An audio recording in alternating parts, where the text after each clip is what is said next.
बालाजी गुलाब राठोड, वसंत आश्रम शाळा कारेगाव।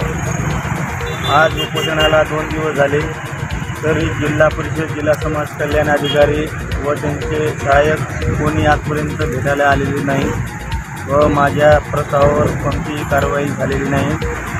तरी मी संस्थेला 5 एकर शेत विकून 12 लाख डोनेशन दिलेले आहे। तरी त्यांची इच्छा आहे की अजून मला 3 लाख रुपये त्याने द्यावं, तर त्यांना रुजू करून शाळेवर वेतन वगैरे देणे त्यांचं म्हणणं आहे की बाबा तुम्ही अजून 3 लाख रुपये द्या, तुम्हाला जॉईनिंग करतो। समाज कल्याणला पण सांगतेच की ते तुम्ही काही कारवाई करू नका, त्यांच्या म्हणण्यानुसार कोणी किंवा आमचे मुख्याध्यापक मॅडम कोणी भेटायला नाही आले। यांची मागणी की निवड देणं पैसेच द्यावं, हे न्याय करा। आणि जिल्हाधिकारी साहेबांनी विनंती आहे की त्यांना माझं मार्गदर्शन करून मला इथून प्रवृत्त करावं, तुम्हाला